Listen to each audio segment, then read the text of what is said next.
I just finished cooking these beautiful, delicious ribs. But I don't cook my ribs like everybody else. Oh my goodness. Look at that, y'all. Look. Look at that. Oh my goodness. Let me see how tender it is. Pull me a piece off. Ooh-wee. Look at that. Look how that pulled off. So nice and tender and juicy inside. Mmm. Delicious. Come with me. I'll show you what to do.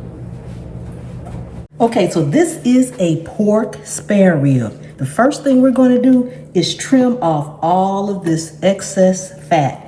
Okay, everybody wants a little fat on there. That's where your flavor is going to come from. But all this extra needs to be trimmed off, especially on the underside. Okay, as you can see on this side, we have a lot of all this fat to trim off. You want to take all that off.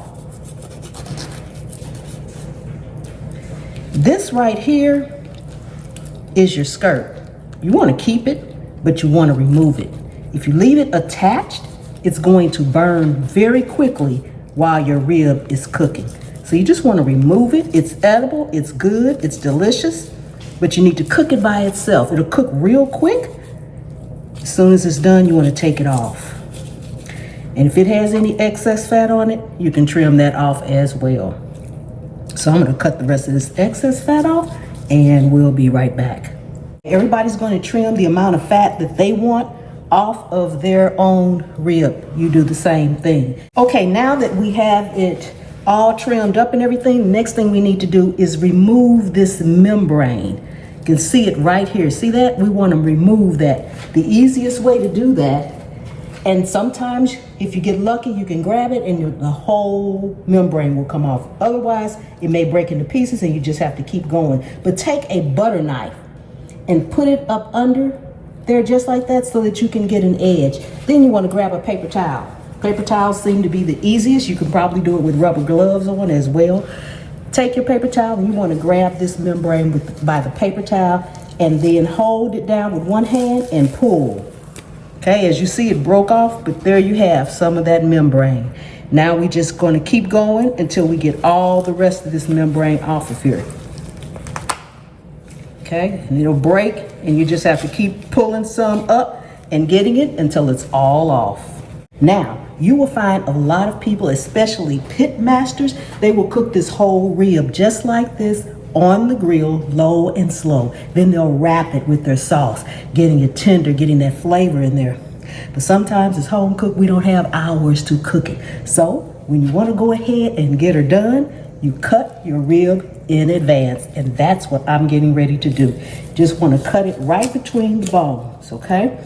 Now, I cut this top half off because that's the rib tip of it. Right along this line, you just want to cut it. You can see the gristle here, right there. I cut it right above that, okay? Cut it straight down and cut that top half off, right?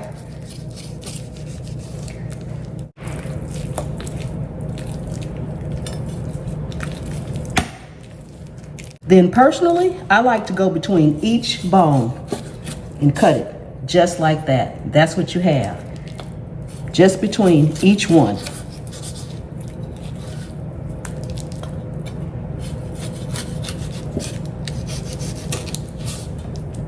Now for your actual tip, you want to cut that into chunks as well. You can see you have your gristle throughout there. You just want to cut in between that. That's all. And you end up with these chunks. Just like that. That's your rib tip. Go ahead, cut that in between each one.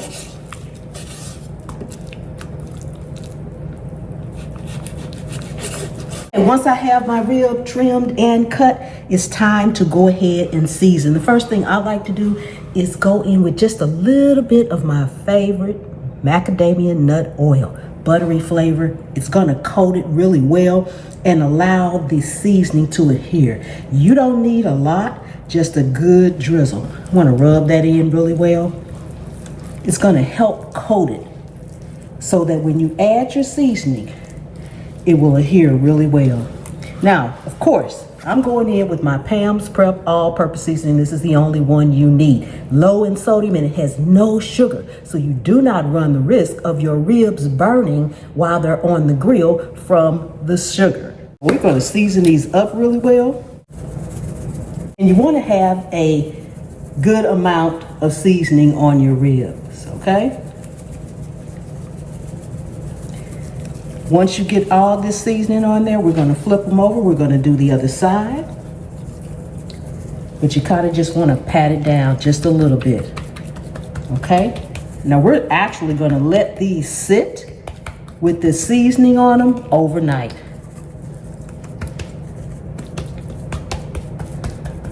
So we get that good smoky flavor in there.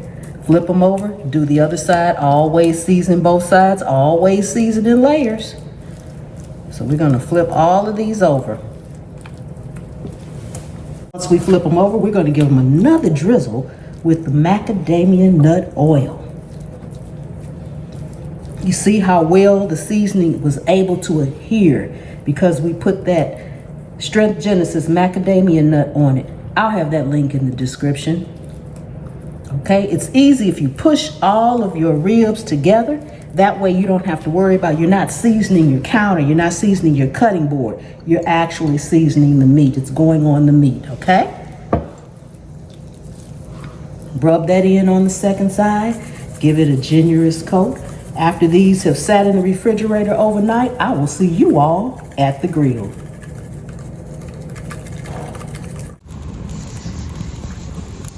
Make sure your grill is good and hot before you begin. My ribs are out here on the grill. They are the meaty side down. I just have them lined up. And I have those skirts that we took off at the top so they won't cook so fast. Okay? We're going to flip them over.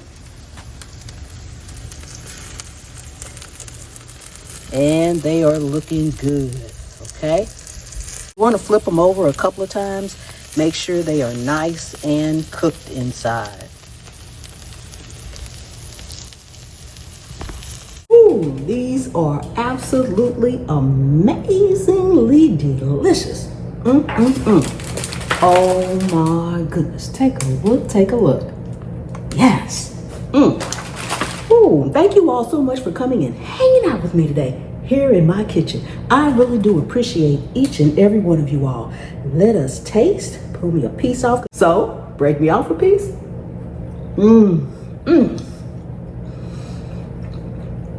Juicy, tender. And did you see how I just pulled off? Delicious. Oh my goodness. And I will see you all next time. The good Lord willing and the creek don't rise. Bye-bye.